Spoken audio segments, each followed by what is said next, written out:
Hey everybody, Mike Iaconelli back out here in the shop to continue our talk on jigs.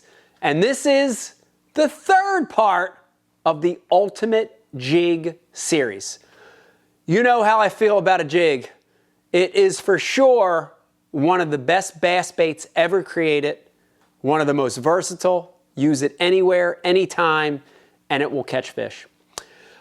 We really dove into jig categories in the last one. We talked about those 5 types: micro, compact, full-size, football, and swim jig. We talked a little bit about color and size, and now we're here to talk about trailer selection. Trailer selection. Let me start by telling you, a naked jig, a skirted jig without a trailer is not as good as a skirted jig with a trailer.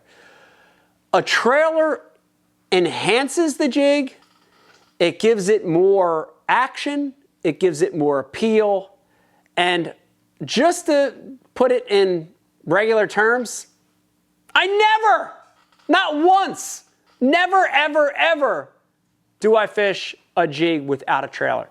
It's that important. But a trailer is not just one piece of plastic, one plastic shape that you put on these jigs for every condition. We're going to talk about trailers in terms of 3 types. And if you've watched the overview video, you know we break these 3 trailer types down by action. If you remember, we had our chunk style trailers. There it goes, that pork or rabbit ear style trailer.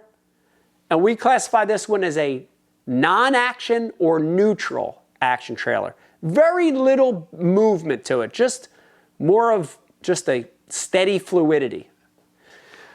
We talked about a middle of the road style trailer. We talked about it as a mid to moderate action trailer. And that's our crawls. Guys, that's our crawfish jig trailers. Chigger crawl, speed crawl, pit boss, crawfish, rage crawl, crawfish style trailers. And that style trailer on a jig is a moderate amount of action. And last but not least, we talked about a high action trailer. A trailer with a tremendous amount of action. And that's our double tail grubs, right? Our lures with a lot of appendages, single tail grubs, big motion baits for a lot of movement. So there are 3 basic types, but in today's episode, we're going to talk about when to select each one. We're going to talk about when to select the chunk versus the crawl versus the grub, and we're going to break it down for you to make that selection easy. We're also going to talk a little bit about picking the right color trailer for your jig. All right, let's just do it in that order. I'm going to start with that chunk. A lot of them on the market, the Berkeley Power chunk, the Maxcent chunk. They're 2 good ones. And think about this trailer. You know, we talked about it. You put it on a jig, doesn't have a lot of movement. It's just very neutral, almost no action, just flowing with the jig. And we're going to use this trailer specifically, you ready for this? When the water is cold. Cool to cold water is when we're going to pick this trailer. And here's the thing I want you to think about, and in your head, just keep saying it. Memorize this, okay? Our jig trailer needs to match the activity level of the fish. That's simple. That's why we're picking these trailers, based on the activity level of the fish. So follow me on this one. When the water is cold,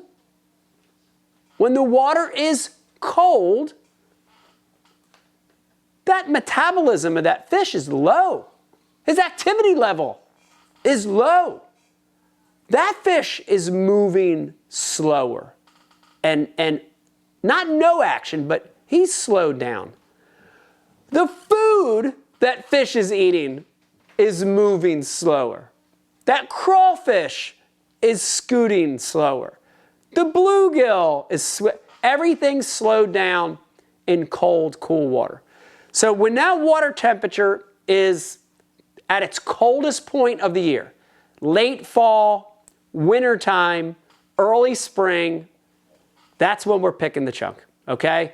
If I had to give you a temperature range, depending on where you live, right? I would say if that water is in the 30s to low to mid 50s, low 50s. That water's 38 to 55 degrees, pick a chunk. Pick a chunk, it matches the activity level of the fish. All right, before we get on to the next one, I do want to show you something real quick, which is how to put this chunk on your jig. And there's two ways, and it depends on whether you want a smaller, more compact jig, or you want a bigger, larger profile jig, okay? And this is real important. In our last one, we talked about size, matching the hatch being very important. And this goes along with it. So when I want this chunk on this jig to be more compact, okay? There's that missile mini flip, compact jig. If my forage is small, the water's clear, the fishing's really, really tough, I want a smaller package. I'll actually get the chunk and I'll thread it onto the jig going through that entire fat side of that chunk. There's not a right way or a wrong way. So you can do it fat side up, fat side down. I usually do fat side up, and I'm just going to thread it all the way through that chunk, go all the way around the bend of that hook. The missile mini flip has that nice 360-degree keeper. I push it over that, and now I've got a jig with a chunk that's it's smaller. See how it's shorter? It's more compact, right? So when my forage is small, if the water's real clean, if the fishing's tough, small chunk on the back. Now the opposite's true when we're using that chunk. If we want a big profile, okay? Water's 50 degrees, but guess what? The water's stained. They're eating big crawfish. I looked on the bottom and I saw a 4 or 5 inch crawfish scooting by. The fishing's good. It's prefrontal. They're biting. Then I want that chunk big on that jig. And instead of threading it, I'm going to punch it through the nose. But I want you to do this. Before you do that, look at that little piece of broken stick bait that I put on that. And so all you're going to do, and this is for a full-size jig, this is for a football-style jig, is instead of just punching that chunk through the nose, okay, that's what it would look like. Looks the same, but here's the problem. That chunk can really slide around, and it has a tendency to slide back and get over your point, and you're going to miss some bites. We don't want to do that. So before we punch that chunk through the nose, we're going to get a piece of broken stickworm, General, Senko, Yumdinger, whatever. And I'm going to thread it on the shank of that hook to take up that space, to fill in that gap. Now I'm going to take that chunk, again, I like fat side up, it doesn't matter, and we're going to punch the nose. About, on these Berkeley baits, they have there's a little spot there, but it's about 1/8 of an inch down into the nose of the bait. Now we've got that chunk with a big profile, big jig, imitating big forage for water that's more stained, for fish that are more active. That's the way to hook up your chunks. All right, let's get on. Now we're going to talk about that middle category of trailer, which was our crawl. right? Our crawfish, our crawl trailers. Moderate action, middle of the road action. Remember what I told you. Ready? This is what you got to remember. Memorize this one in your head. Match the activity level of the fish with the movement or the action of your trailer. Okay? So now we know that crawfish style jig trailer has a moderate action. It's not no action, but it has a little bit, right? Chigger crawl does a little bit of this. Pit boss does a little bit of that. Speed crawl, rage crawl have a little bit of that. These are moderate action baits. So when the fish are moderately active, this is the trailer you want to pick. I'm going to give you that same water temperature gauge, guys. So you know when you launch, if you have a temperature gauge, you can make a quick determination. If that water temperature is middle of the road, and that's what I consider, now we're gonna start where we stop with the chunk. 55 degrees to about 65, 70 degrees. 55 to about 65 or 70 degrees. That's not super hot. It's not super cold. It's right in the middle. That makes the fish moderately active, right? They're getting juiced up a little. It's the perfect time for that crawl. The perfect time for that crawl. And, you know, same thing on size of crawl is I like to match the size of the crawl to the kind of jig you're putting it on. So we've got crawls that are micro crawls that I'll put on the micro jigs. I've got the baby chigger crawl. That's great for the compact jigs. And of course, we've got these big full-size chigger crawls and pit boss, 4-inch pit boss, for when you need a big trailer, right? So pick the size of the trailer based on the size of the jig. But when the fish are moderately active, go with a crawl trailer. Now, I want to just stop for a second and talk about that swim jig because I use a crawl trailer a lot on a swim jig, but I want to throw in one other category for this middle of the road trailer when you're using your swim jig, and that is a paddle tail or tab tail style swim bait. Just like a crawl, that little single tab, you see it. This is the Berkeley Grass Pig regular size, the Berkeley Grass Pig Junior. You notice that boot foot, that little tab, little ribbed tail there on that swim bait is like a crawl. It's not big action. It's not no action, right? It's not like a fluke. Just a little boot, just like a little crawl. So I do use crawls on swim jigs, but I want to also add a swim bait, boot tail style swim bait to my trailer list for a swim jig when the water is at 55 to 70, when the fish are moderately active. It's a great swim jig trailer as well. All right, let's go on to that last time frame that we talked about. And this is the style trailer. You heard me talk about the third category is big action, a lot of action, maximum action. And you heard me talking about double tail grubs, single tail grubs, creatures with big, huge arms and appendages, right? And this is the jig trailer we want to select for our jigs. There's one on the back of that full-size jig right there.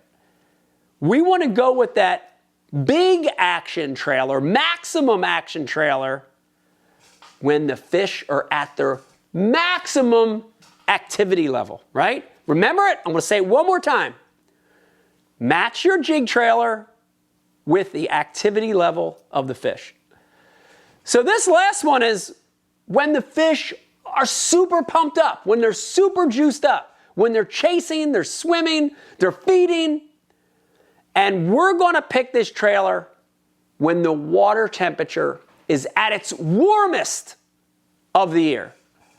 So now I'm going to go ahead and we're going to pick it back up from where we did with the crawl and the boot tail, and from 70 degrees to 90, 95, whatever your hottest water that you see is. From 70 to the hottest water, 95, 100, whatever that is, 90, you see a lot of 90. From 70 to 90, we want a trailer on that jig that has big movement, big action, big up and down, side to side, to match the big activity level of the fish. Single tail grub, double tail grub, grub in different sizes, creature with big appendages, they all work great. I really prefer the double tail grub on my compact, my football, and my full-size jig. I prefer the smaller single tail grubs. You can get these in real little 1 and 2 inch grubs on the micro jig. And I also like these single tail grubs on the swim jig. Look at what a great swim jig trailer this is. This is just a smoke single tail trailer. I'm gonna put this on a missile mini swim jig. A little bit of a Ike special color. Guys, look at that shad. Look at that shad imitation, okay? 70 to 95, 100 degree water, hottest water of the year. Fish are jacked up, they're active. You want a trailer with a lot of action, okay? Match the activity level of the fish with the action of the trailer. 3 categories, there you have it. All right, real quick, let's talk about color. And my theory on color is I always want to complement the jig trailer color with the jig itself, okay? I always want to complement it. So, you know, you see me throwing, if I'm throwing a black and blue jig, I'm throwing a black trailer, a black blue flake trailer, sapphire blue crawl, which would complement the blue, right? I'm really thinking about complement colors to make this thing look real. Man, you heard in the last seminar my theory on color. Match the hatch is number 1. Watercolor overrides it. The dirtier the water, the more contrast. The cleaner the water, the more you want to be a neutral, clear blend color. But at the end of the day, our trailer colors should complement our jig. So keep it natural looking. Here's another one. There's a bluegill colored jig. I've got a grunge color, which is green pumpkin with a little chartreuse chicken crawl in the back. Look at how it complements. See that complement? It blends together. Here's another one, the one I just built. Little Ike special color, good bait, shad imitation, a white or a smoke trailer, right? Looks real together, it complements. So pick a trailer color that complements your jig. Man, let me tell you, trailer selection on a jig is just as important as the jig itself. Stick to those 3 categories. Think about the activity level of the fish. Pick a color that complements your jig, and you're gonna have the right trailer to catch the maximum amount of fish. Man, I hope you like this series. This is the Ultimate Jig Series, talking everything A to Z about jig fishing. And we're not done yet. We're gonna be coming back in another one of these, talking about picking the right rod and reel line, how to detect a bite, and how to set the hook. You don't wanna miss this last one. Do me a favor, if you don't wanna miss it, hit the subscribe button, because guess what? You'll get a notification. Hit the subscribe button, become a subscriber to my channel. We're here to give you more fishing information. If you're already subscribed, tell your fishing friends about Mike Iaconelli Fishing on YouTube. We're here to educate and help you become a better fisherman. Have a good one. Talking about jigs. Bye.